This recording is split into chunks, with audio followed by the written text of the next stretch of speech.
Welcome to another episode of Threads of Enlightenment. As usual, I like to take the time because, frankly, I find these commodities very expensive, and I really, truly want to thank our guests for coming and sharing some of them because I know the cost and I know how the quality and what expensive it is. And that is your time, Maria. Thank you for your time that you're willing to share some with me and the audience so that we can see the value of you and learn of you. The other is your journey, which houses so much. It houses who you were, and it was that formed you to who you are today. And so we're honored that you're here to come and share that with us so that we can partake of you and learn and become better human spirits while we're here on this planet. Maria, thank you so much for coming to Threads of Enlightenment. It's a pleasure to be here. Thank you so much for having me, Ken. I'm looking forward to this conversation. Honor. So am I. Introduce yourself as to tell them who you are and those things that you have created so far from your journey. You have given birth to a couple of things, and I tell people it is important to go through that journey because you get to give birth to things that are residing within you, and your journey will bring them out. Talk about some of those that you have created so far. Yes, definitely. So my name is Maria Popova. I'm the co-founder of Equity Media. What we do is we help people develop their own assets. Mm-hmm. So that's the punchline, so to say. And of course, it took several decades to get to that point to be able to really share what we do, but also inspire people. So we are all about empowerment in a way. Excellent. That is what we're all about, and seeing the greatness within them. Thank you so much for sharing that. It's pregnancy takes time. I haven't heard anyone got pregnant in a day and give birth in a day. So we are interested in that journey that you took. Tell us a little about your upbringing, because I believe this is where we are formed in this sense, where we develop our perception of the world and other people, and based on that perception, we embark on our journey of life and living. Talk to us about your family unit and how was it when once you were brought from what I call the hospital, the staging ground, and they dropped you in the house, and mom and dad kissed you and welcomed you in. Talk to us about that. So I wish it were exactly the way you described it. Unfortunately, weren't exactly that way. So I was born in the post-Soviet Russia. I was born in 1992. So that's almost right after the split of the Soviet Union, a really unsettling, chaotic time. Both of my parents were in their 20s, so they were very, very young. And I never had a sense that they really kind of made a conscious choice together to bring the child into this world. So my mother was a musician at the time. She is also an entrepreneur, and I believe one of the people who really influenced me the most and still inspires me the most. I can not unfortunately say the same about my father. He was in my life very, very briefly. My parents divorced when I was 2 years old, and when I was 5 years old, I experienced a childhood trauma related to the loss of my father. So he was shot dead in the middle of the street in the city, so to say. And this case was never properly investigated. That's my early childhood, so to say. Yeah. And seeing that and having that trauma at such a young age, I know that's a young age to experience such trauma. As a young child, how did you perceive it, if you remember? And I know most of us, we have gone through the journey and we've kind of been through a fine-tooth, if you can, a fine inspection of our past, and we've gained some insights.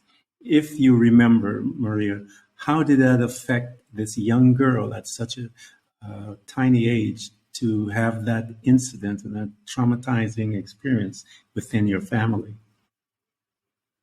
Yeah, so first of all, the environment where I grew up, it wasn't really common to go to a psychiatrist or to really seek professional help to find a way to Yeah. deal with it. So much later in life, I learned that you don't have to do this all by yourself, that, hey, there's lots of people who can help you to really understand those complex emotions. So that wasn't my case. And the kind of environment where I grew up is like a lot of people were mourning, so to say. Yeah. And I think the most difficult part in that was how do you create those moments of happiness for yourself, but also like how do you go through life without always looking back into your past, and how do you use that to the best of your ability to actually create something beautiful out of your own life. Yeah, that's a powerful. There's a couple of things happening in you and your family, and many families, because number one, because of the death of your father, but also the film. I can't even talk right now. How familiar you guys are as far as your culture, your separation of your culture being broken, and now having to deal with the creation of something new, something unfamiliar. And that's a powerful place to be, to try to navigate now through that uncertainty. Talk to me a little about your mother, because she is the figure by which you started to pull some information from. How did she manage herself within this, briefly, because it is from her, it would be the most logical person that you will be pulling information from. How did it change her, and what did she do? Yeah, definitely. So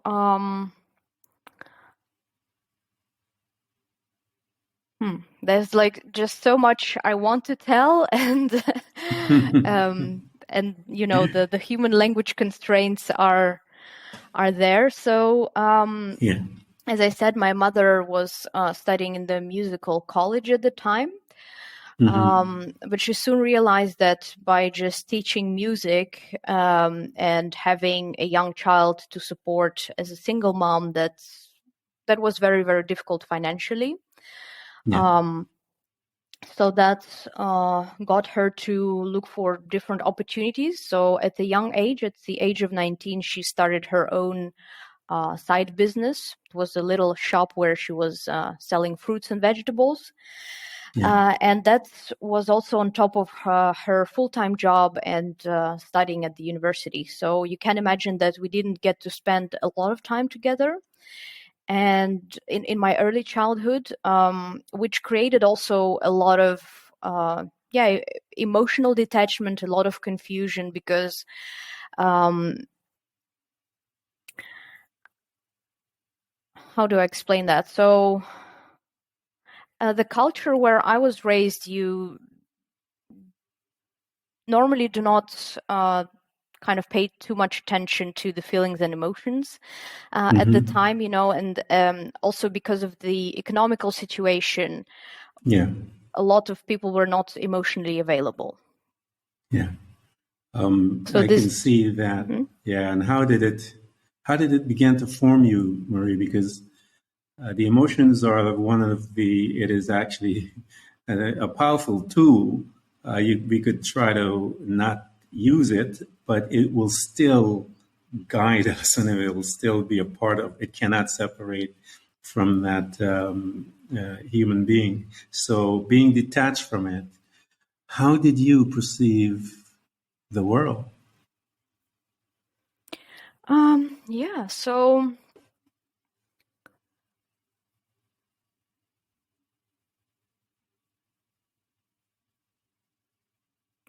it definitely caused me to become an adult much quicker. Mm-hmm.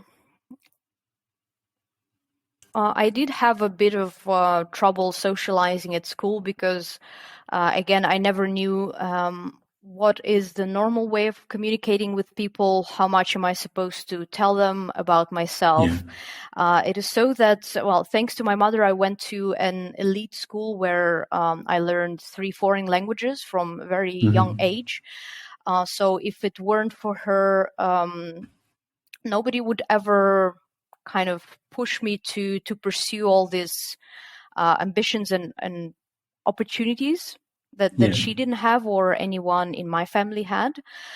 So I had to commute every day for about 2 hours back and forth to get to the school because we lived in the suburbs back then. So that was one of, I think, also one of the very important life-changing moments for me. And in that school, most of the people had a complete family, didn't have the same financial issues. So yeah, it kind of felt like being an outcast in a way. So I never was close with a lot of people. I only could maintain relationships or friendships with, 1 or 2 friends at a time, So for me, still today, having those authentic relationships, quality relationships is much more important than having a lot of fake friends in a way, Yeah, transient friends, I call them. I try not to, everyone has them. But I remember when I was going through my journey, Maria, I started studying a couple of concepts, and I started studying friends and the type of friends and why is someone in my space. I began to ask those questions because I started to notice that the energy, the demand of my energy was being placed by the type of people that were showing up in my space. And I saw them extracting certain things or causing certain behaviors.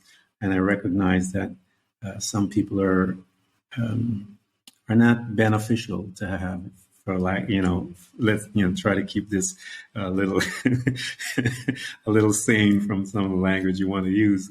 But as you're progressing in school and you're moving through, you have your few friends, and I think that's a good quality because why deal with all the madness and all the emotional drain that they do to you? As you're moving through there, Maria, and how did you begin? Because that's a real interesting mix that you had. The death of your father, sudden death, trauma with your dad, the culture is shaking a little. You're now moving through. You're watching your mom do her thing as far as you can see, this tenacity in this woman that is just making it happen as she moves forward. And you now, this young woman moving in, how did that begin to look? How did you begin to formulate your future with all of this mix around you, going into different level of education, if you will? Yeah. So I became independent at a very young age. So at the age 5, I could already, stay at home by myself. I knew who to call if anything happened and things like that. So my mother could easily, do her chores and without having to worry about me if she left me for, an hour, which I know that in the US, this would consider to be, really bad I know exactly treatment of children. Yes. Yeah, that's like almost illegal. You'll be in big trouble. Yes. But that independent streak, talk about that independent streak, because that will definitely form a great deal of your personality as you're moving forward in life. Yeah, so thanks to my school, where education was much more westernized, we were following actually the I believe it's School 2000, the UN kind of new program that they accepted at the time that made education pretty much the same all over the world. So that shaped me in a certain way that in a way I was having a much wider outlook than anyone in my family, thanks to that. Yeah, And because learning again, they came about from a closed society, and now you have more of an open society. So that's awesome. Talk to us about it. Have you having all this introduction of new culture, new people, new mindset? How did you navigate?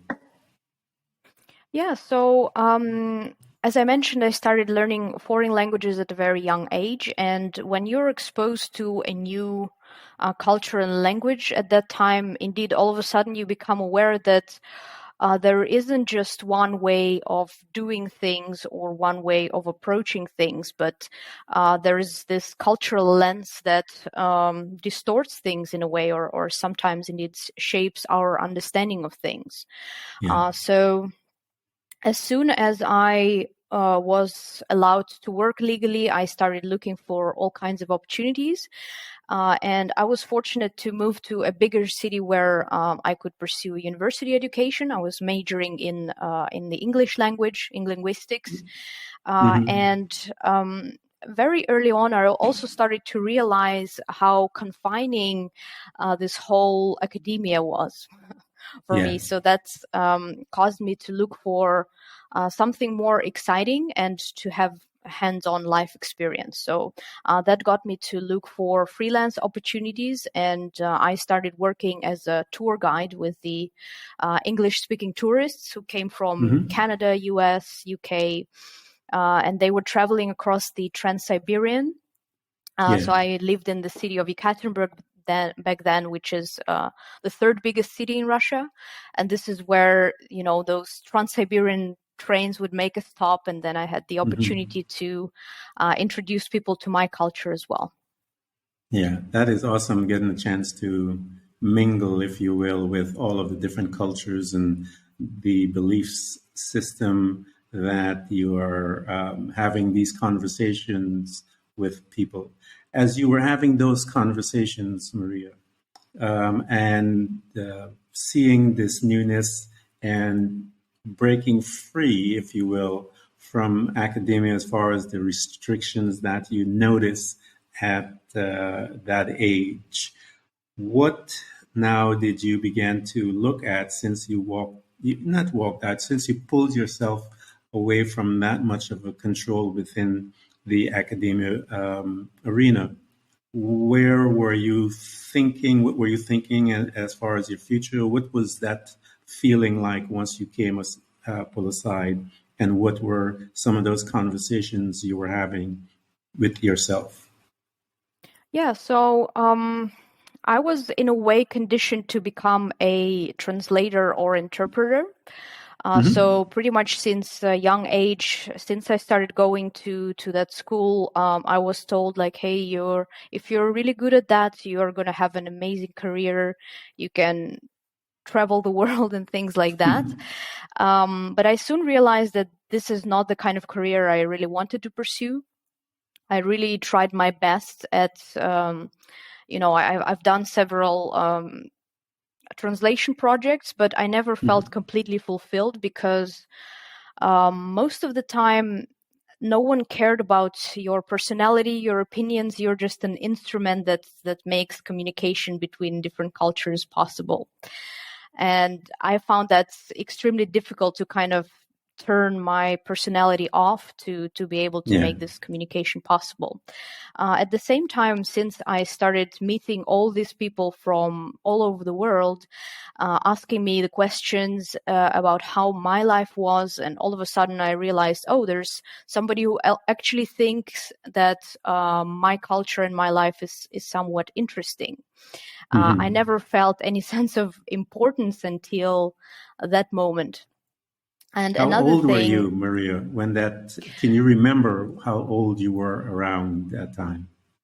Yeah, so that was between the ages of 19 to around 23. Wow. Wow. And you paid attention to it. That's interesting that it penetrated the noise, if you will. And once it penetrated, Maria, what did that question prompt you to do?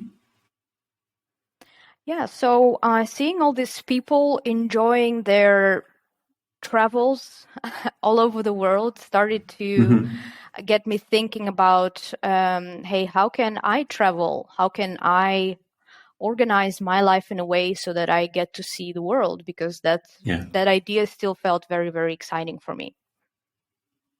Wow. And as you embark on this, because I believe personally, exposing oneself to different culture, I believe a lot of the madness that we are looking at amongst people are non-travelers, that are people that are not out of their space. Because when you travel into different spaces, it changes you to a deeper level. It makes you open to conversations different than what you are used to within your culture. As you said, that I believe that culture is one of the most powerful restrictors of the conversation that there is on this planet. So as you were exposing yourself to all of these different conversations, belief systems, what started to happen to you, Maria, as far as an individual? Because those things are powerful. And if you're mingling with them a lot, they began to do things to you. What were some of those things that started to happen to you as you began to mingle, if you will? Yeah, so the first thing I did is I saved up money to make my first travel. And at the age of 19, I was also fortunate to do an English summer course in London. Yeah, So this is when I was abroad by myself for the first time, and those couple of weeks really changed my perception of the world. yeah. That's awesome. I love that shift when it happens within a personality. It makes us hungry. So talk to me about when you began to notice that and how did you now begin to proceed? How did you look at your life where as to where do I want to go? What were those things that made me excited about being in this space called Earth? What were some of those early signs that you began to notice? And what did you do with them?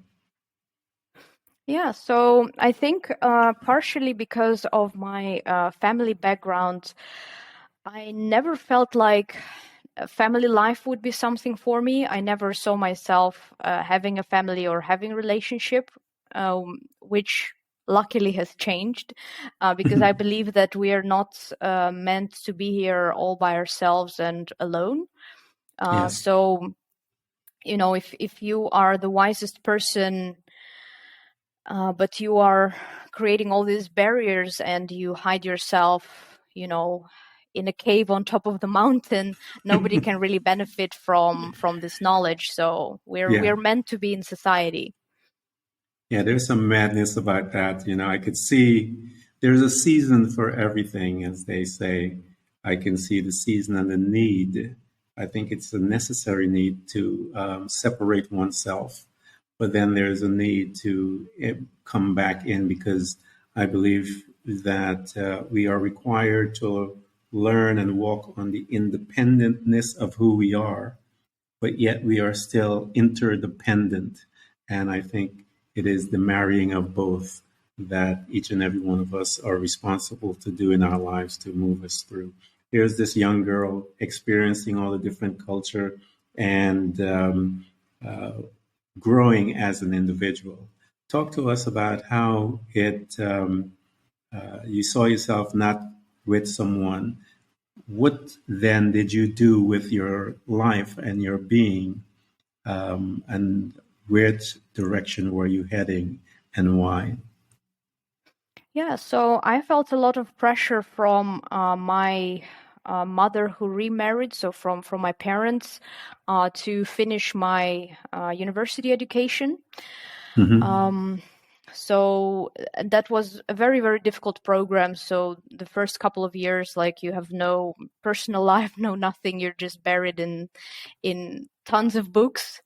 Yeah. Um, So starting working on top of that was like double the pressure that I put on myself. I slept very little during that time.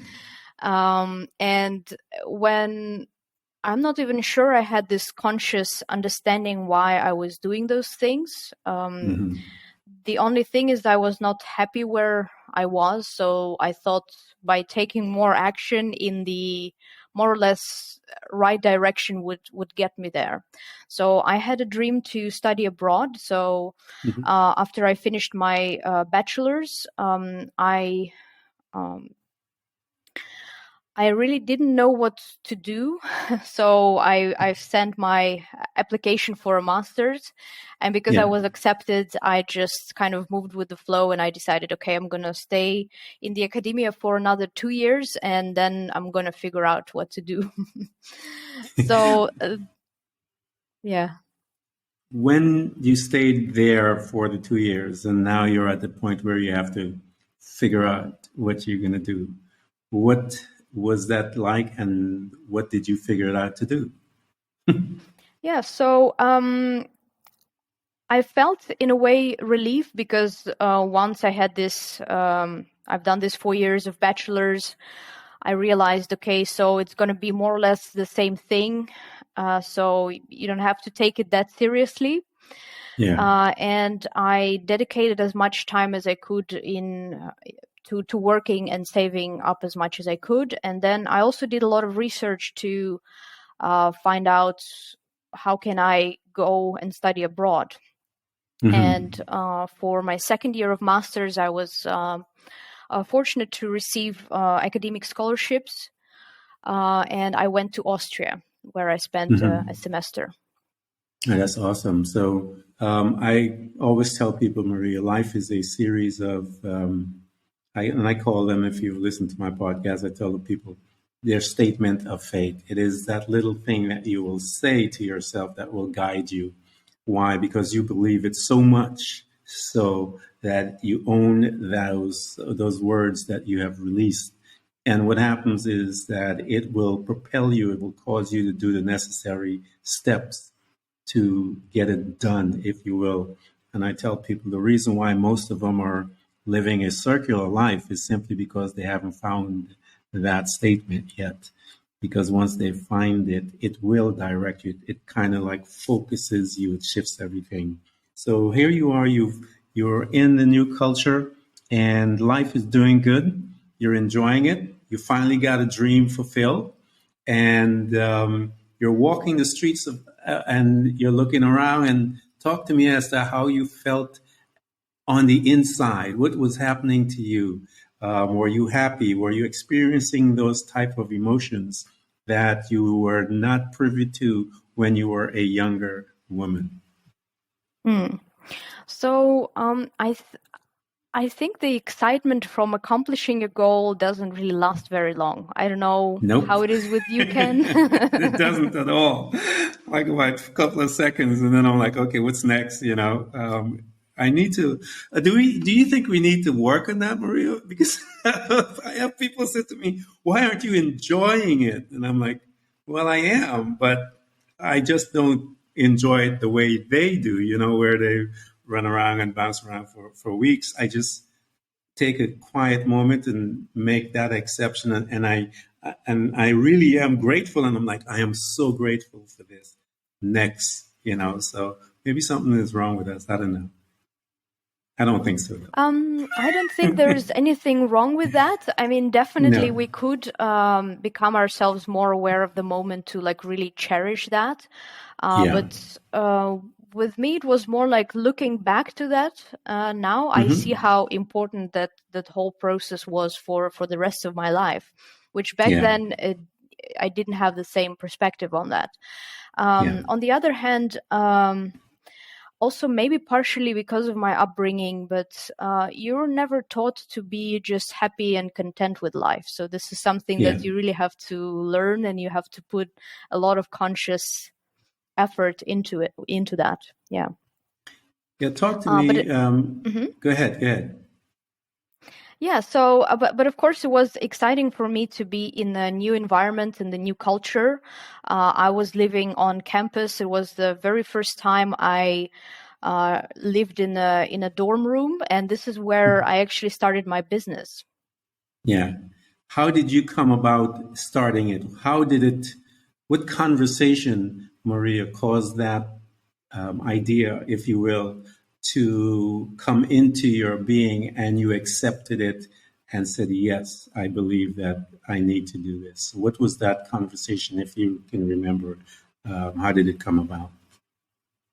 Yeah, so I just arrived to a new country. I figured out what things cost there, and my scholarship wasn't going to cover that 100%. So I also didn't want to burden my parents with that.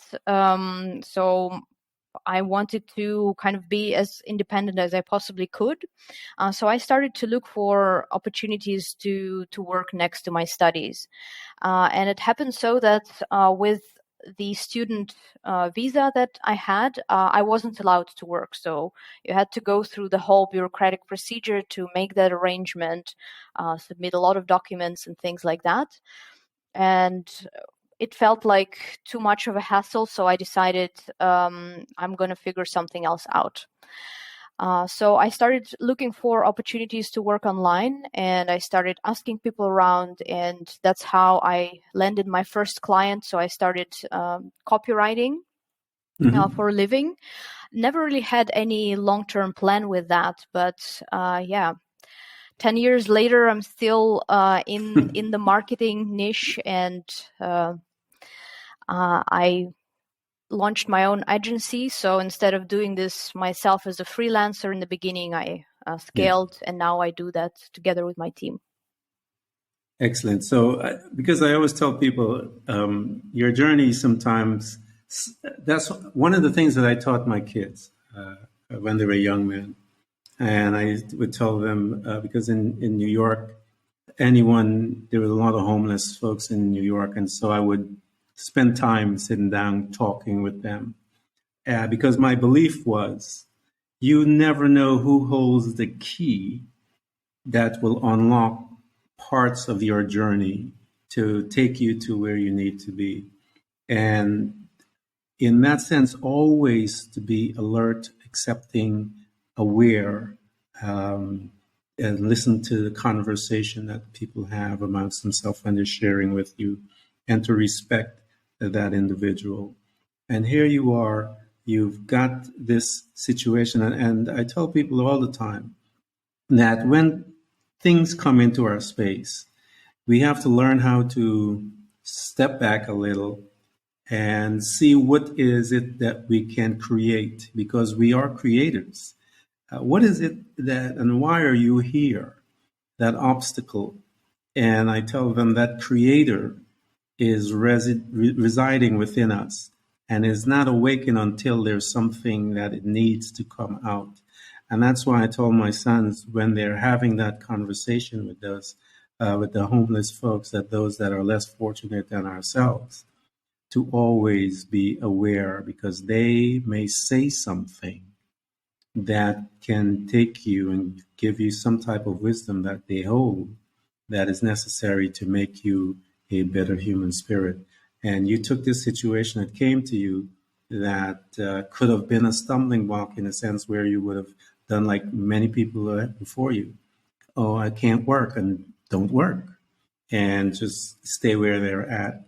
But because of that, I believe that gift that was given to you by your mother, you can see, and that mind, that entrepreneur spirit will always reside in you. And look, when it needs to call on it, it will say there's always another way, and you created this other way. So why did that specific um, piece did you pick, and how did it happen? Yeah, so first I started really asking myself that question. So I've many times in my life, I did feel like the system that was already created for us, it never worked for me, and I didn't want to be part of it, except Yeah. for, like having gone through the academia. Yes, I kind of willingly accepted how the system worked and was willing to give, 6 years of my life to be able to reap the benefits from it, which I think Yeah. the benefits kind of compared to like how much effort it takes was never really the even equation. That's a powerful insight to have in your life, Maria, because it takes many of us years to see that, to have that uh, perspective, because I believe the other perspective is the one that keeps us in check, as I mentioned earlier, keeps us normal and behaving normal, you know. But yet you had that peace within you. Can you, looking at your life now, Maria, can you identify where did you get that from? Yeah, so definitely my mother. It happened so that during the scope of my childhood, she had started several businesses, three of Mm-hmm. which failed, but the fourth one Mm-hmm. succeeded. Mm-hmm. And I do remember how difficult it was for her emotionally, mentally. It's a lot of risk. You are working 3 times more than a normal person with a 9 to 5 job, and you're Yeah. still not seeing the benefits from that for such an extended time. Yeah. So that can either make or break you. Mm-hmm. So I was really fortunate with the fact that I could observe that and that I saw that final success. Yeah. Because a lot of Yeah. people, they just try once and they never attempt that again. Yeah. Is I had my a friend of mine. He told me there's the it comes in different series or different phases. The idea will come, and then he said there's a death of the dream. You have a dream, and then there's a death of the dream. And most people, when they think the dream is dying or it's dead, that it's dead. It's the quietness of it that it's dead. And then he said, no, there's a germinating part of it where it grows under the ground, it grows inside of you, and it may not appear again until several years later, which is a really fascinating thing. And what it allowed me to do when he said that to me, it allowed me to be patient, which before, because of our training and our programming, it has to be instantaneous. And so when it doesn't happen instantaneous, sometimes, as you said, it takes several tries. Your mom tried several things. And we have to learn how to, we're learning in every opportunity. I don't believe in failure. I think that's the wrong word. I think we are learning at each thing that we do. And we come to a place where, okay, the benefit of this class is best that I exit this class and start another class, another business. And your mom found her success on the fourth class that she took. Your class, as you began, talk to me about how, as you began to do your first and you did your second, how did you begin to feel? Um, and in your mind, how did you begin to envision the growth of your business? Yeah, so first of all, I think that throughout the whole time that I was in the academia, I always had this feeling that your life doesn't really get better. You're not really actually learning the skills that help you to figure out how to like really function in this world Yeah. successfully. So, and I started wondering, why aren't other people seeing that Yeah. around me? So I think that's like a very interesting conversation to start having at a young age. And So it was partially luck that I found somebody who was willing to pay for my skills. Mm-hmm. How It is was that partially luck, but I lucky? also believe that you do attract those opportunities. It's up to you to take action on them when they present themselves. Yeah, I think this is my belief when it comes to things like that, Maria. I believe that once you made the decision that this is the area that I will go to, and I believe that we began to, once we make that statement of faith, and we believe it in such a degree that it's just us. We know it. And I believe that when you and I, after we've made that decision and we release the words and say, yes, this is what I am going to do, I believe we being energy, words are sending out its energy, traveling through the air, sound wave going in and finding energy for what we need and bring it to you. It brings it to you via a friend will hear something, someone will hear something, they will run into you. But you called it. I believe we call it. I believe we release that energy, as you said, and it attracts them, it pulls them to us. And then we have to be in a state of awareness to realize that, hey, someone has just presented to me what I've already said. And so if we are not aware of it, we could miss our day of visitation, if you will. So talk to me about that specific thing, Maria. What was that first introduction like once you have made your decision that this is the route that I'm going to do?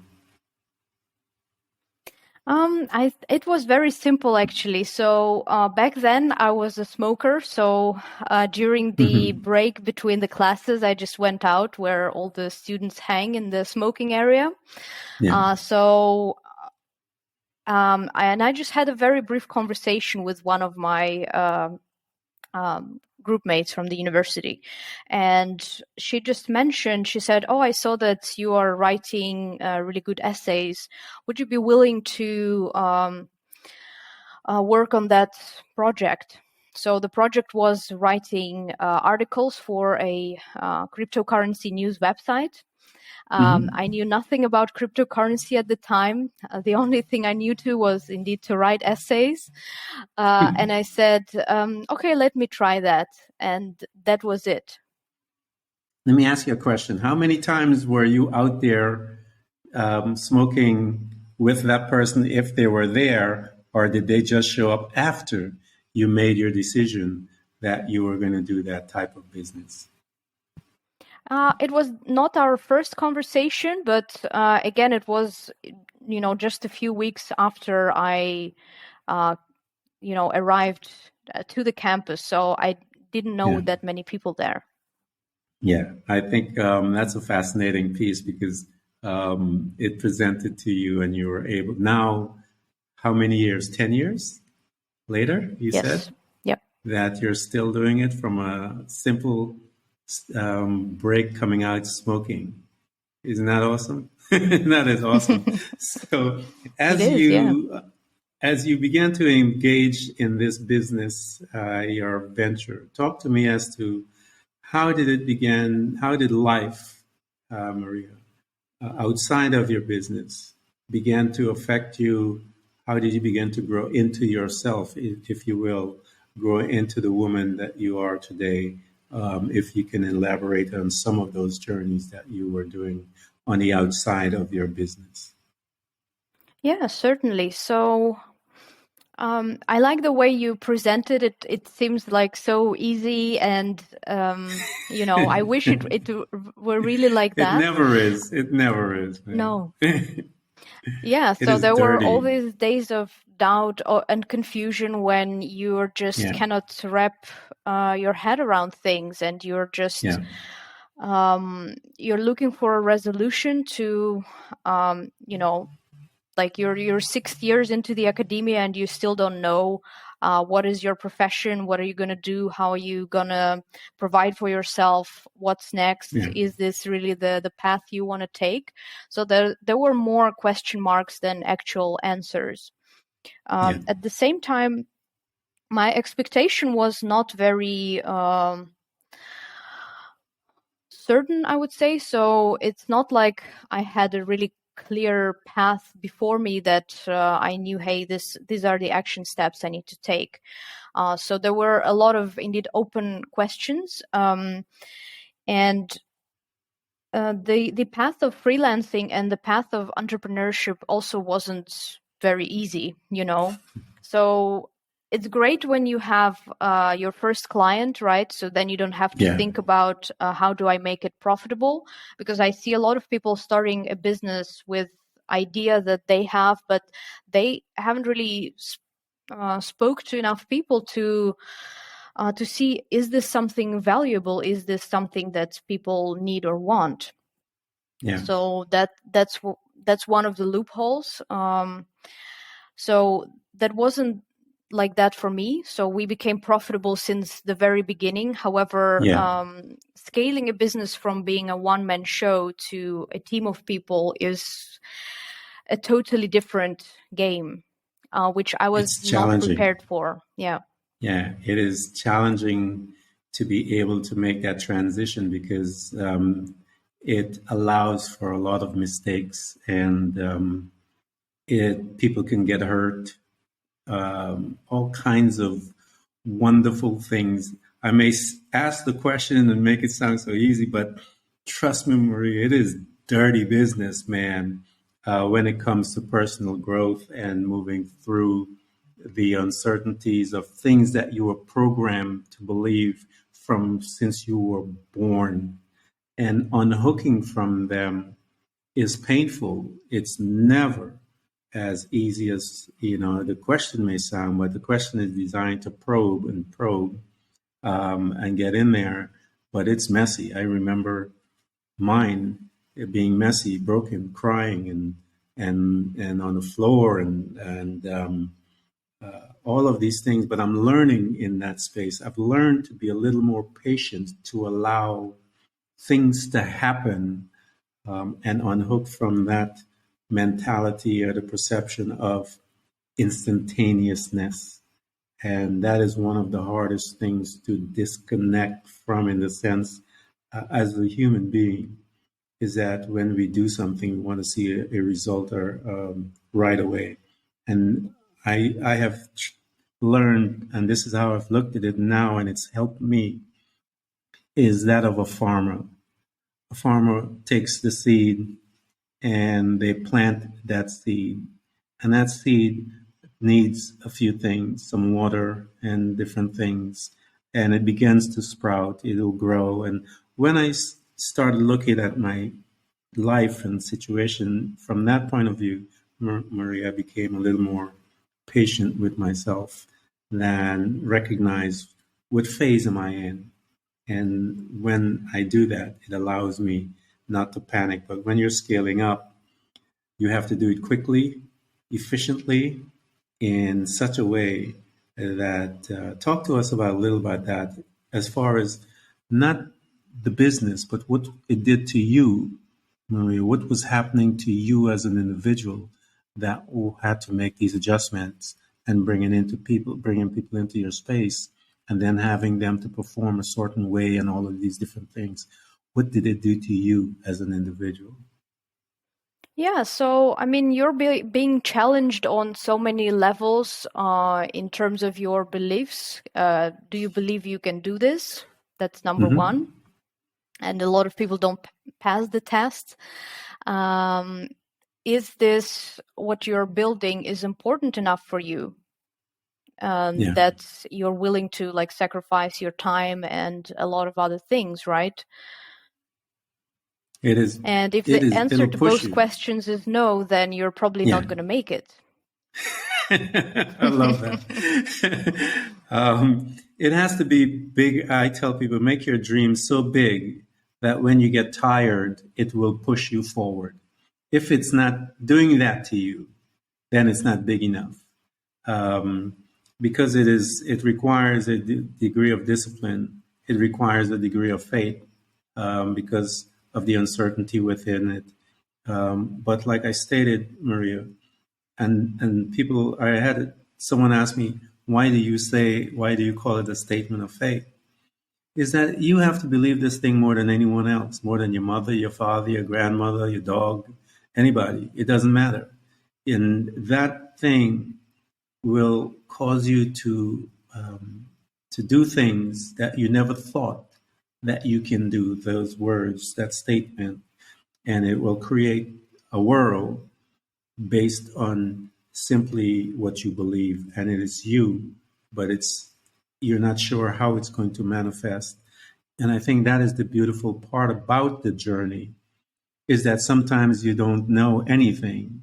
You just have to take one step, and then the world begins to unfold. And then you would look back and say, you know what? I wouldn't have done it that way, but here it is, you know. And that's the beauty about the journey, is that you get a chance to look and see the limitness of who you are, but then you see the greatness of who you are. And it's really, really a beautiful journey.